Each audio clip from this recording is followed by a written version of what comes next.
ನಮಸ್ಕಾರ ಪ್ರಿಯರೇ, ನಿಮಗೆಲ್ಲರಿಗೂ ನನ್ನ ಆತ್ಮೀಯ ವಂದನೆಗಳು.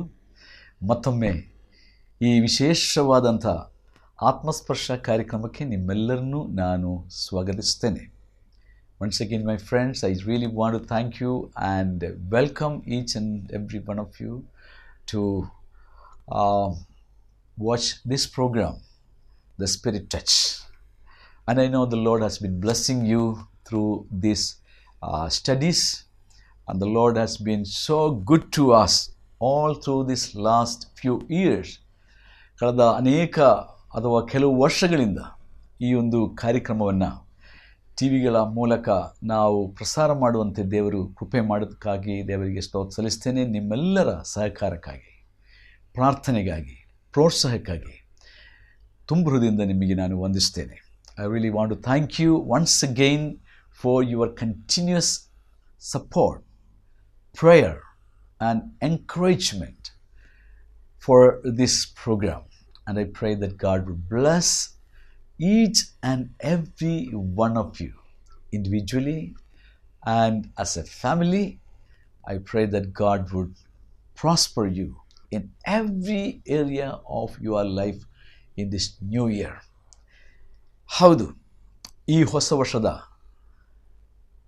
ಜನವರಿ ತಿಂಗಳಿನಲ್ಲಿ ಕಳೆದ ಆ ಒಂದು ವಾರಗಳಲ್ಲಿ ದೇವರು ನಮಗೆ ಎಷ್ಟೊಂದು ಅದ್ಭುತವಾದ ರೀತಿಯಲ್ಲಿ ಆಶೀರ್ವದಿಸಿ ನಡೆಸಿಕೊಂಡು ಬಂದಿದ್ದಾನೆ. ಆತನ ಪವಿತ್ರ ನಾಮಕ್ಕೆ ಸ್ತೋತ್ರವಾಗಲಿ. ಹೌದು, ಈ ಹೊಸ ವರ್ಷದಲ್ಲಿ ನಾನು ನಿಮಗೆ ದೇವರ ವಾಕ್ಯದ ಆಧಾರದಿಂದ ದೇವರ ವಾಗ್ದಾನಗಳು, ದೇವರ ವಚನಗಳ ಮೂಲಕವಾಗಿ ಆತ ನಮಗೆ ತಿಳಿಯಪಡಿಸುವಂಥ ಆಲೋಚನೆಗಳನ್ನು ನಿಮಗೆ ನಾನು ತಿಳಿಸ್ತಾ ಬಂದೆ. ಇವತ್ತಿನಲ್ಲಿಯೂ ಕರ್ತನ ವಚನವನ್ನು ನಾವು ಓದುತ್ತಾ ದೇವರ ಆಲೋಚನೆಗೋಸ್ಕರವಾಗಿ ನಾವು ದೇವರಲ್ಲಿ ಪ್ರಾರ್ಥನೆ ಮಾಡುವ. In the last episode, I was talking to you about God's blessings and promises and God's counsel to each one of us for this new year. And as I continue the teaching, I just want you to open the Bible to the book of Psalms 37. ಕೀರ್ತನೆ 37ನೇ ಅಧ್ಯಾಯ 3ನೇ ವಚನದಿಂದ ಕೆಲವು ವಚನಗಳನ್ನು ಓದುವುದಕ್ಕೆ ನಾನು ಬಯಸ್ತೀನಿ. Psalms 37 verse 3 to 8 we will read. ಯೆಹೋವನಲ್ಲಿ ಭರವಸವಿಟ್ಟು ಒಳ್ಳೆಯದನ್ನು ಮಾಡು, ದೇಶದಲ್ಲಿ ವಾಸವಾಗಿದ್ದು ನಂಬಿಕೆಯನ್ನು ಅನುಸರಿಸು. ಆಗ ಯೆಹೋವನಲ್ಲಿ ಸಂತೋಷಿಸುವಿ ಮತ್ತು ಆತನು ನಿನ್ನ ಇಷ್ಟಾರ್ಥಗಳನ್ನು ನೆರವೇರಿಸುವನು. ನಿನ್ನ ಭೂಯಾತ್ರೆಯ ಚಿಂತೆಯನ್ನು ಯೆಹೋವನಿಗೆ ವಹಿಸಿಬಿಟ್ಟು ಭರವಸದಿಂದಿರು, ಆತನೇ ಅದನ್ನು ಸಾಗಿಸುವನು. ಆತನು ನಿನ್ನ ನೀತಿಯನ್ನು ಉದಯದ ಬೆಳಕಿನಂತೆಯೂ ನಿನ್ನ ನ್ಯಾಯವನ್ನು ಮಧ್ಯಾಹ್ನದ ತೇಜಸ್ಸಿನಂತೆಯೂ ಪ್ರಕಾಶಗೊಳಿಸುವನು. 7ನೇ ವಚನ. ಯೆಹೋವನ ಸನ್ನಿಧಿಯಲ್ಲಿ ಶಾಂತನಾಗಿ ಆತನಿಗೋಸ್ಕರ ಕಾದಿರು, ಕುಯುಕ್ತಿಗಳನ್ನು ನೆರವೇರಿಸಿಕೊಂಡು ಅಭಿವೃದ್ಧಿ ಹೊಂದುವವನನ್ನು ನೋಡಿ ಉರಿಗೊಳ್ಳಬೇಡ. ಕೋಪವನ್ನು ಅಣಗಿಸಿಕೋ, ರೋಷವನ್ನು ಬಿಡು, ಉರಿಗೊಳ್ಳಬೇಡ, ಕೆಡುಕಿಗೆ ಕಾರಣವಾದೀತು. ಇದರ ಜೊತೆಯಾಗಿ ಜ್ಞಾನೋಕ್ತಿಗಳ ಗ್ರಂಥ 3ನೇ ಅಧ್ಯಾಯದಿಂದ ಕೆಲವು ವಚನ ಓದೋದಕ್ಕೆ ನಾನು ಬಯಸ್ತೀನಿ. As we continue, I request you to turn your Bible, if you have in front of you, then we will read from the Proverbs chapter 3 and verses 5 through 7. ಸ್ವಬುದ್ಧಿಯನ್ನೇ ಆಧಾರ ಮಾಡಿಕೊಳ್ಳದೆ ಪೂರ್ಣ ಮನಸ್ಸಿನಿಂದ ಯೆಹೋವನಲ್ಲಿ ಭರವಸವಿಡು. ನಿನ್ನ ಎಲ್ಲ ನಡವಳಿಕೆಯಲ್ಲಿ ಆತನ ಚಿತ್ತಕ್ಕೆ ವಿಧೇಯನಾಗಿರು. ಆತನೇ ನಿನ್ನ ಮಾರ್ಗಗಳನ್ನು ಸರಾಗ ಮಾಡುವನು. ನೀನೇ ಬುದ್ಧಿವಂತನೂ ಎಣಿಸದೆ ಯೆಹೋವನಿಗೆ ಭಯಪಟ್ಟು ಕೆಟ್ಟದ್ದನ್ನು ತೊರೆದು ಬಿಡು. ಇದರಿಂದ 8ನೇ ವಚನ, ನಿನ್ನ ದೇಹಕ್ಕೆ ಆರೋಗ್ಯವೂ ಎಲುಬುಗಳಿಗೆ ಸಾರವೂ ಉಂಟಾಗುವವು. ಪ್ರಿಯ ನನ್ನ ಸ್ನೇಹಿತರೆ, ಈ 2 ವೇದ ಭಾಗಗಳನ್ನು ನಾವು ಗಮನಿಸುವಾಗ ದೇವರು ನಮಗೆ ಕೊಡುವಂಥ ಸದ್ಬೋಧನೆ, ಆಲೋಚನೆ ಹೆಚ್ಚು ಕಡಿಮೆ ಒಂದೇ ಆಗಿರುತ್ತದೆ. As we look into these 2 passages, God is giving us a very wonderful counsel to each one of us. Both of the scriptures talks almost the same. ಈಗ ಕೀರ್ತನೆ 37 3ನೇ ವಚನದಿಂದ 8ನೇ ವಚನ ತನಕ ನಾವು ಓದುವಾಗ ದೇವರು ನಮಗೆ ಕೊಡುವಂಥ ಹಲವಾರು ಆಜ್ಞೆಗಳನ್ನು ನಾವು ನೋಡುತ್ತೇವೆ. ಈ 37ನೇ ಕೀರ್ತನೆ ಭಕ್ತನಾದಂಥ ದಾವೀದನು ರಚಿಸಿದಂಥ ಒಂದು ಕೀರ್ತನೆಯಾಗಿದೆ. ಈ ಕೀರ್ತನೆಯನ್ನು ನಾವು ಪೂರ್ತಿ ಓದುವುದಾದರೆ, ಅಂದರೆ ಈ ಕೀರ್ತನೆಯಲ್ಲಿ ಒಟ್ಟು 40 ವಚನಗಳಿವೆ. There are 40 verses in this Psalm 37. If you read the whole psalm, we understand the commandments or the counsel of God and also the promises which God gives to us. ಈ ಒಂದು ವೇದ ಭಾಗವನ್ನು ನಾವು ನೋಡುವಾಗ 40 ವಚನಗಳು ನಮಗೆ ಓದುವುದಕ್ಕೆ ಸಮಯವಿಲ್ಲ. ಆದರೆ ಇಡೀ ಕೀರ್ತನೆ 37 ನಾವು ಓದುವಾಗ ಈ 40 ವಚನಗಳಲ್ಲಿ ದೇವರು ನಮಗೆ 17 ಆಜ್ಞೆಗಳನ್ನು ಕೊಡ್ತಾ ಇದ್ದಾನೆ. God is giving us 17 commandments in this Psalm 37. ಮತ್ತು ಅದರ ಜೊತೆಯಾಗಿ 37ನೇ ಈ ಕೀರ್ತನೆಯಲ್ಲಿ 25 ವಾಗ್ದಾನಗಳನ್ನು ಕೂಡ ದೇವರು ನಮಗೆ ಅನುಗ್ರಹಿಸ್ತಾನೆ. And God is promising 25 promises in this very psalm. But all these promises are conditional. And what are those conditions? Those conditions are written in the same psalm from verse 1 onwards. There are 17 conditions or commandments. ದೇವರ ವಚನವನ್ನು ನಾವು ಗಮನಿಸುವುದಾದರೆ ಬೈಬಲ್ನ ಪ್ರತಿ ಒಂದು ಪುಸ್ತಕವನ್ನು ಕೂಡ ನಾವು ಕಲಿಯುವಾಗ ನಾವು ಸ್ಪಷ್ಟವಾಗಿ ಗಮನಿಸುವಂಥ ಒಂದು ಸಂಗತಿ ಏನಪ್ಪ ಅಂತಂದರೆ, ದೇವರ ಆಜ್ಞೆಗಳಿಗೆ ಒಳಪಡದೆ ದೇವರ ಆಶೀರ್ವಾದಗಳನ್ನು ನಾವು ಹೊಂದಿಕೊಳ್ಳುವುದಕ್ಕೆ ಸಾಧ್ಯವಿಲ್ಲ. Unless we obey the conditions or the commandments of God, we cannot receive a single promise or blessing from God. There are so many teachers who comes in the TVs and also in public meetings, and so many people are being misled by many of these preachers by their wrong presentation of God's word. ಅನೇಕ ಪ್ರಸಂಗಿಗಳು ಟಿವಿಗಳ ಮೂಲಕವಾಗಿ ಮತ್ತು ಬಹಿರಂಗ ಕೂಟಗಳಲ್ಲಿ ಸಭೆಗಳಲ್ಲಿ ತಪ್ಪು ಬೋಧನೆಯನ್ನು ಮಾಡುತ್ತಾ ದೇವರ ಆಶೀರ್ವಾದಗಳ ಕಡೆಗೆ ಮನುಷ್ಯರನ್ನು ತಪ್ಪಾಗಿ ಸೆಳೆದುಕೊಂಡು ದೇವರ ಕುರಿತಾಗಿಯೂ ದೇವರ ವಾಗ್ದಾನಗಳ ಕುರಿತಾಗಿಯೂ ತಪ್ಪಾದಂಥ ಒಂದು ವಿಚಾರವನ್ನು ಬೋಧನೆಯನ್ನು ಕೊಡುತ್ತಾ ಜನರನ್ನು ಮರಳುಗೊಳಿಸುವುದನ್ನು ನಾವು ನೋಡುತ್ತೇವೆ.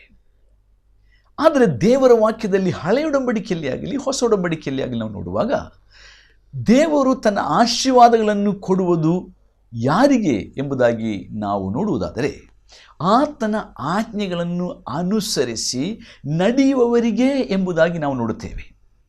ಈಗ ಈ ಹೊಸ ವರ್ಷದಲ್ಲಿ ಸಾಮಾನ್ಯವಾಗಿ ಎಲ್ಲರೂ ಕೂಡ ದೇವರ ಆಶೀರ್ವಾದಕ್ಕೋಸ್ಕರವಾಗಿ ಗುಡಿಗಳಿಗೆ, ದೇವಸ್ಥಾನಗಳಿಗೆ, ದರ್ಗಗಳಿಗೆ, ಚರ್ಚ್ಗಳಿಗೆ ಎಲ್ಲ ಹೋಗೋದು ನಾವು ನೋಡುತ್ತೇವೆ.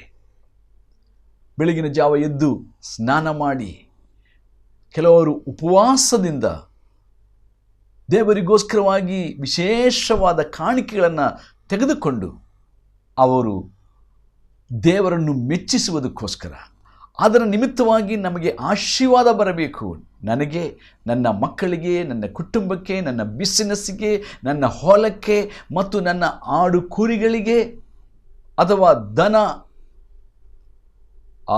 ಕುರಿಗಳಿಗೆ, ನನ್ನ ವ್ಯವಸಾಯದಲ್ಲಿ ಎಲ್ಲದರಲ್ಲಿ ನನಗೆ ಆಶೀರ್ವಾದವಾಗಬೇಕು, ಮೇಲಾಗಬೇಕು. ಅದಕ್ಕೋಸ್ಕರವಾಗಿ ಅವರು ಈ ರೀತಿಯಾದಂಥ ಕಾರ್ಯಕ್ರಮಗಳನ್ನು ಮಾಡುತ್ತಾರೆ. ಕ್ರೈಸ್ತರಾದಂಥವರು ಚರ್ಚ್ಗಳಿಗೆ ಹೋಗ್ತಾರೆ. ಪ್ರತ್ಯೇಕವಾಗಿ ಕೆಲವರು ಹೊಸ ವರ್ಷದಲ್ಲಿ ವಿಶೇಷವಾದ ರೀತಿಯಲ್ಲಿ ಕಾಣಿಕೆಯನ್ನು ತೆಗೆದುಕೊಂಡು ಬಂದು ಸಭೆಗಳಲ್ಲಿ ಅಥವಾ ಅವರ ಆರಾಧನಾ ಮಂದಿರಗಳಲ್ಲಿ ತಂದು ಅಥವಾ ಅವರ ಗುರುಗಳಿಗೆ ಅಥವಾ ಪಾಸ್ಟ್ಗಳ ಬಳಿಯಲ್ಲಿ ತಂದಿಡುವುದನ್ನು ನಾವು ನೋಡುತ್ತೇವೆ. ಇವೆಲ್ಲ ತಪ್ಪಂದು ನಾನು ಹೇಳ್ತಾ ಇಲ್ಲ. ಬದಲಾಗಿ ನಾವು ದೇವರನ್ನು ಹುಡುಕುವಾಗ ದೇವರು ನಮಗೆ ಹೇಳುತ್ತಾನೆ, ನನ್ನ ಆಜ್ಞೆಗಳನ್ನು ನೀನು ಕೈಕೊಂಡು ಅನುಸರಿಸಿ ನೀನು ನನ್ನನ್ನು ಹುಡುಕುವುದಾದರೆ ನಾನು ನಿನ್ನನ್ನು ಆಶೀರ್ವದಿಸುವೆನು, ನಾನು ನಿನ್ನನ್ನು ನಡೆಸುವೆನು, ನಾನು ನಿನಗೆ ಆಲೋಚನೆಯನ್ನು ಅನುಗ್ರಹಿಸುವೆನು, ನಾನು ನಿನ್ನನ್ನು, ನಿನ್ನ ಕುಟುಂಬವನ್ನು, ನಿನ್ನ ಆಸ್ತಿಪಾಸ್ತಿಗಳನ್ನು, ನಿನ್ನ ಹೊಲಗಳನ್ನು, ನಿನ್ನ ದನ ಕುರಿಗಳನ್ನು, ನಿನ್ನ ವ್ಯವಸಾಯವನ್ನು, ನಿನ್ನ ವ್ಯಾಪಾರವನ್ನು, ನಿನ್ನ ವಿದ್ಯಾಭ್ಯಾಸವನ್ನು, ನಿನ್ನ ಭವಿಷ್ಯವನ್ನು ಆಶೀರ್ವದಿಸುತ್ತೇನೆಂಬುದಾಗಿ ದೇವರು ಹೇಳ್ತಾನೆ. ಈಗ ನಾನಾಗಲೇ ಹೇಳಿದ ಹಾಗೆ ಈ ಕೀರ್ತನೆ 37ರಲ್ಲಿ ದೇವರು 17 ಆಜ್ಞೆಗಳನ್ನು ನಮಗೆ ಕೊಡ್ತಾ ಇದ್ದಾನೆ ಮತ್ತು 25 ವಾಗ್ದಾನಗಳು ದೇವರು ಕೊಡ್ತಾ ಇದ್ದಾನೆ. ಆಜ್ಞೆಗಳಿಗಿಂತ ಹೆಚ್ಚಾಗಿ ವಾಗ್ದಾನಗಳು ನಮಗೆ ಕೊಡ್ತಾ ಇದ್ದಾನೆ ಖಂಡಿತ. ಆದರೆ ಈ ಎಲ್ಲ ವಾಗ್ದಾನಗಳು ಸಹ ದೇವರ ಆಜ್ಞೆಗೆ ಒಳಪಟ್ಟದಾಗಿದೆ. ಈಗ ದೇವರು ಹೇಳ್ತಾನೆ, ಈ ಎಲ್ಲ ಆಜ್ಞೆಗಳನ್ನು ಮುಖ್ಯವಾಗಿ ಎಲ್ಲವನ್ನೂ ಹೇಳುವುದಕ್ಕೆ ಸಮಯ ಸಾಲದ ಕಾರಣ ನಾನು ಕೇವಲ ಒಂದು 6 ಆಜ್ಞೆಗಳ ಕುರಿತಾಗಿ ಅಥವಾ ಆಜ್ಞೆಗಳನ್ನು ನಿಮ್ಮ ಮುಂದೆ ಇಡುವುದಕ್ಕೆ ನಾನು ಬಯಸ್ತೇನೆ. ಈ 6 ಆಜ್ಞೆಗಳು ಬಹಳ ಪ್ರಾಮುಖ್ಯವಾದ ಆಜ್ಞೆಗಳೆಂಬುದಾಗಿ ನಾನು ನೆನೆಸ್ಕೊಳ್ತೇನೆ. ಉಳಿದದ್ದು ಬಹಳ ಪ್ರಾಮುಖ್ಯವಲ್ಲ ಅಂತಲ್ಲ, ಆದರೆ ನಮಗೆ ಹೆಚ್ಚು ಸಮಯವಿಲ್ಲದ ಕಾರಣ ನಾನು ಈ 6 ಆಜ್ಞೆಗಳನ್ನು ಹೇಳಲಿಕ್ಕೆ ಬಯಸ್ತೇನೆ. ಮೊದಲನೇದಾಗಿ ಇಲ್ಲಿ ನೋಡ್ರಿ, 3ನೇ ವಾಕ್ಯದಿಂದ ನಾವು ಓದಿಕೊಳ್ಳೋಣ. ಅಲ್ಲಿ ಬರ್ತದೆ, ಯೆಹೋವನಲ್ಲಿ ಭರವಸವಿಟ್ಟು ಒಳ್ಳೆಯದನ್ನು ಮಾಡು, ದೇಶದಲ್ಲಿ ವಾಸವಾಗಿದ್ದು ನಂಬಿಕೆಯನ್ನು ಅನುಸರಿಸು. Is kind of parallel commandment ಅಂತ ಹೇಳ್ಬೋದು. ಒಟ್ಟಿಗೆ ದೇವರು ಆಜ್ಞೆಯನ್ನು ಕೊಡ್ತಾ ಇದ್ದಾನೆ. ಇಲ್ಲಿ ಆ ಒಂದೇ ವಚನದಲ್ಲಿ 2 ಆಜ್ಞೆಗಳು ಮುಖ್ಯವಾಗಿ ನಾವು ನೋಡುತ್ತೇವೆ.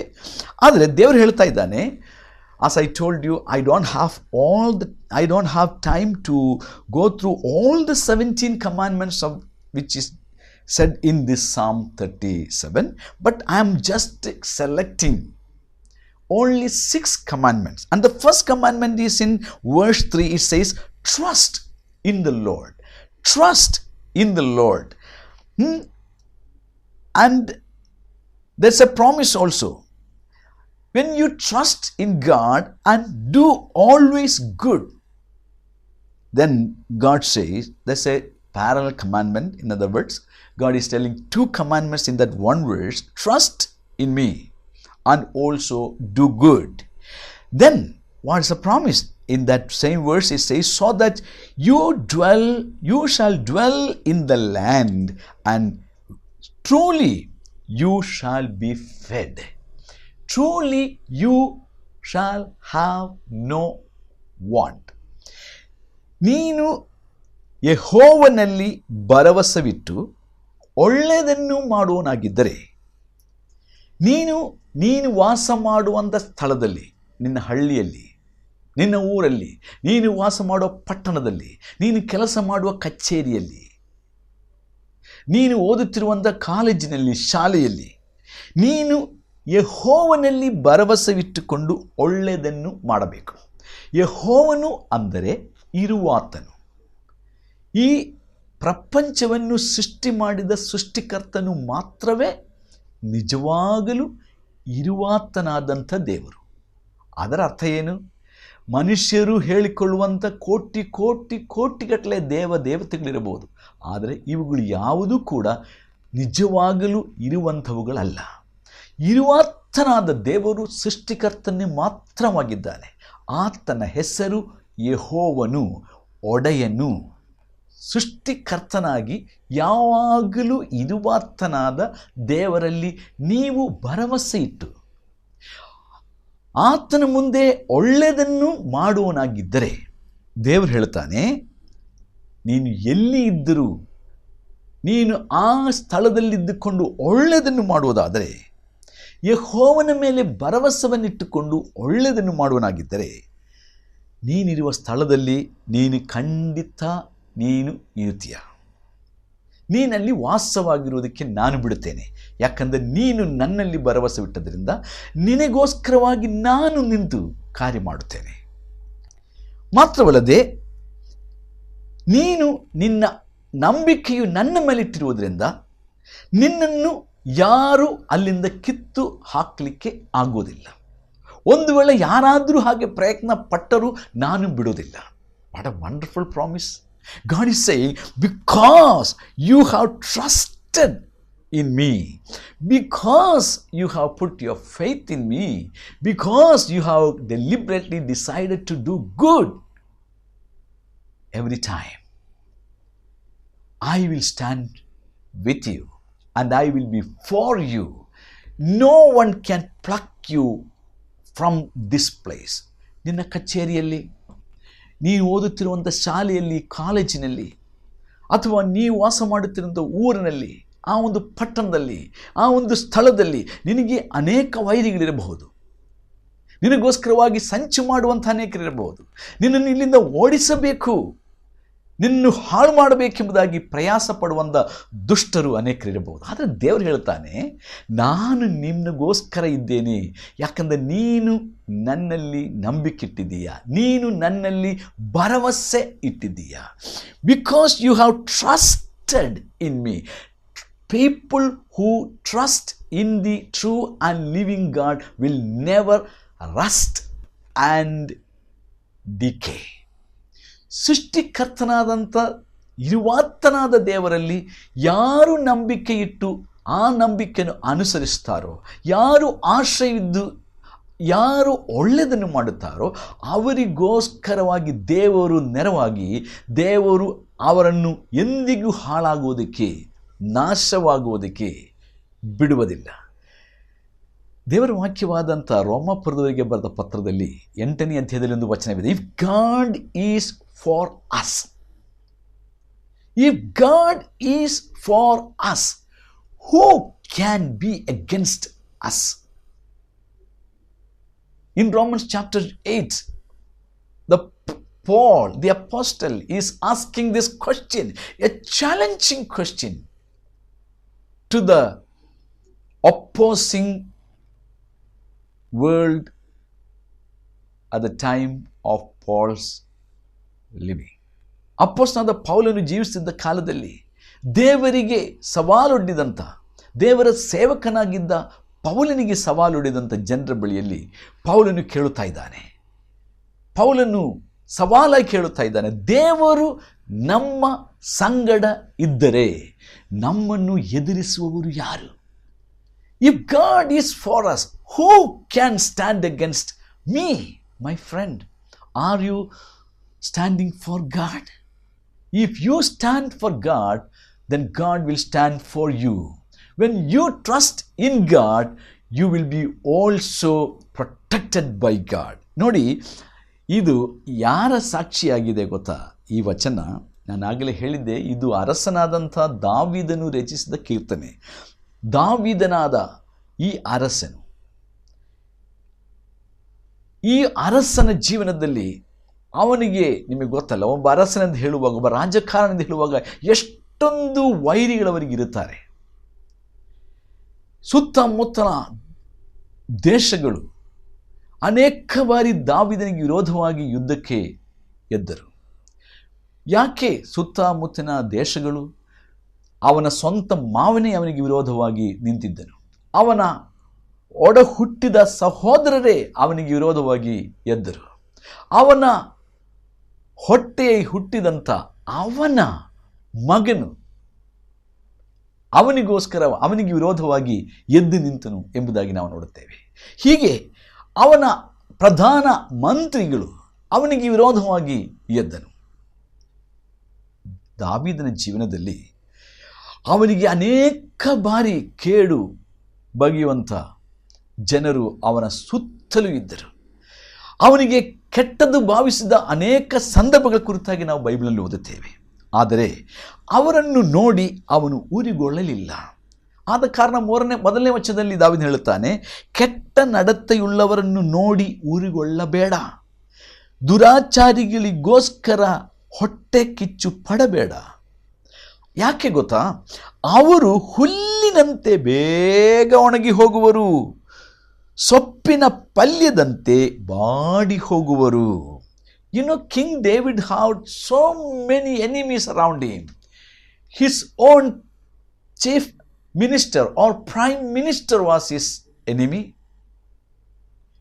He counseled against him. His own father-in-law, King Saul, wanted to kill him. His own brothers were against him. His own son, Absalom, he was against him. You can read the history of King David. All the time, within and without, he had enemies. But he was never frustrated. He was not discouraged. So the verse 1 he writes, fret not yourself because of evildoers, neither be you envious against the workers of iniquity. You know why? Verse 2 says, for they shall soon be cut down like the grass and wither as the green herb. ಕೆಟ್ಟವರು ಯಾವಾಗಲೂ ಕೆಟ್ಟದನ್ನೇ ಮಾಡುತ್ತಿರ್ತಾರೆ ನೋಡಿ. ಅವರಷ್ಟು ಸುಲಭವಾಗಿ ಒಳ್ಳೆತನವನ್ನು ಮಾಡುವುದಿಲ್ಲ. ಅವರು ಯಾವಾಗಲೂ ನಮ್ಮ ಸುತ್ತಲೂ ಇದ್ದೇ ಇರ್ತಾರೆ. ಆದರೆ ಇಂಥ ಕೆಟ್ಟವರು ಕೆಟ್ಟತನವನ್ನು ನಡೆಸುವಾಗ ಅದನ್ನು ನೋಡಿ ನಾವು ಉರಿಗೊಳ್ಳಬಾರದು. ಇರುವಾತನಾದ ದೇವರಲ್ಲಿ ನಂಬಿಕೆಟ್ಟಂಥ ಒಬ್ಬ ಭಕ್ತನು ಕೆಟ್ಟದನ್ನು ಮಾಡುವವರನ್ನು ನೋಡಿ ಹೊಟ್ಟೆ ಕಿಚ್ಚು ಪಡದೆ ಉರಿಗೊಳ್ಳದೆ ಅವನು ಯೆಹೋವನಲ್ಲಿ ಇರುವಾತನಲ್ಲಿಯೇ ಭರವಸವನ್ನಿಟ್ಟು ನಂಬಿಕೆಯನ್ನು ಕಾಪಾಡಿಕೊಂಡು ಅವನು ಜೀವಿಸುವನೆಂಬುದಾಗಿ ನಾವು ನೋಡುತ್ತೇವೆ. ಈಗ ನಾನು ಆರಂಭಿಸುವಾಗ ಹೇಳಿದ್ದೆ, ನಾನು 6 ಮುಖ್ಯವಾದ ವಿಷಯಗಳನ್ನು ಹೇಳುತ್ತೇನಂತ. ಈಗ ಒಂದು ಮಾತ್ರ ಹೇಳಿದ್ದೆ. ಮೊದಲನೇ ವಿಷಯ, ಟ್ರಸ್ಟ್ ಇನ್ ದ ಲಾರ್ಡ್. ಯೆಹೋವನಲ್ಲಿ ಭರವಸವಿಟ್ಟು ಒಳ್ಳೆಯದನ್ನು ಮಾಡು. Trust in the Lord and do good. And I pray that this new year God may help you and me to trust in God with a strong heart and do always good among the evil doers. ನಮ್ಮ ಸುತ್ತಮುತ್ತ ಇರುವಂಥ ಕೆಟ್ಟದನ್ನು ಮಾಡುವವರ ಮಧ್ಯದಲ್ಲಿ ನಾವು ಒಳ್ಳೆಯದನ್ನು ಮಾಡಿಕೊಂಡು ಇರುವಾತನಾದ ದೇವರಲ್ಲಿ ಭರವಸವಿಟ್ಟು ಆತನನ್ನು ನಂಬಿಕೊಂಡು ಆತನ ಸಾಕ್ಷಿಯಾಗಿ ಆತನಿಗೋಸ್ಕರ ಜೀವಿಸಲು ದೇವರು ಈ ಹೊಸ ವರ್ಷದ ಪ್ರತಿಯೊಂದು ದಿನದಲ್ಲಿಯೂ ಸಹಾಯ ಮಾಡಲಿ ಎಂಬುದು ನನ್ನ ಪ್ರಾರ್ಥನೆಯಾಗಿದೆ. ಪ್ರೀತಿಯ ಸ್ವಾಮಿ, ಈ ದಿವಸದಲ್ಲಿ ನಿನ್ನ ಜೀವವುಳ್ಳ ವಚನಗಳನ್ನು ಧ್ಯಾನ ಮಾಡುವಂಥ ಸದವಕಾಶವನ್ನು ಮಾಡಿಕೊಡೋದಕ್ಕಾಗಿ ಸ್ತೋತ್ರ. ಇವತ್ತು ನಿನ್ನ ವಚನವನ್ನು ಧ್ಯಾನಿಸಿದ್ದ ನನ್ನ ಜೊತೆಯಾಗಿ ನಿನ್ನ ವಚನವನ್ನು ಕಲಿತಂಥ ಪ್ರತಿಯೊಬ್ಬರಿಗಾಗಿ ನಾನು ಪ್ರಾರ್ಥಿಸ್ತೇನೆ. ಹೌದು ಸ್ವಾಮಿ, ನಮ್ಮ ಸುತ್ತಲೂ ಕೆಟ್ಟವರು ಇದ್ದೇ ಇರುತ್ತಾರೆ. ಆದರೆ ಅವರ ಮಧ್ಯದಲ್ಲಿ ನಮ್ಮನ್ನು ಒಳ್ಳೆಯದನ್ನು ಮಾಡುವುದಕ್ಕೋಸ್ಕರ ಒಳ್ಳೆಯವನಾದ ದೇವರೇ, ನಿನ್ನಲ್ಲಿ ನಂಬಿಕೆ ಇಡುವಂಥ ಭಾಗ್ಯ ಕೊಟ್ಟದಕ್ಕಾಗಿ ಸ್ತೋತ್ರ. ನಿನ್ನಲ್ಲಿ ಭರವಸೆ ಇಟ್ಟು ಯಾವಾಗಲೂ ಒಳ್ಳೆಯದನ್ನು ಮಾಡುತ್ತಾ ನಮ್ಮನ್ನಿಟ್ಟಿರ್ತಕ್ಕಂಥ ಸ್ಥಳದಲ್ಲಿ ನಾವು ನಂಬಿಗಸ್ಥರಾಗಿ ನಿನಗೋಸ್ಕರ ಜೀವಿಸಲು ಬಲಪಡಿಸಬೇಕೆಂದು ನಮ್ಮ ರಕ್ಷಕನೂ ಒಡೆಯನೂ ಆದಂಥ ಯೇಸು ಕ್ರಿಸ್ತನ ಮೂಲಕ ನಿನ್ನನ್ನು ನಂಬಿಕೆಯಿಂದ ಬೇಡಿಕೊಳ್ಳುತ್ತೇವೆ. Amen. My friend, God bless you. ಪ್ರಿಯ ಮಿತ್ರನೇ, ದೇವರು ನಿಮ್ಮನ್ನು ಆಶೀರ್ವದಿಸಲಿ. ನಮ್ಮ ಮುಂದಿನ ಭೇಟಿ ಮುಂದಿನ ವಾರ, ಇದೇ ದಿವಸ, ಇದೇ ಸಮಯ.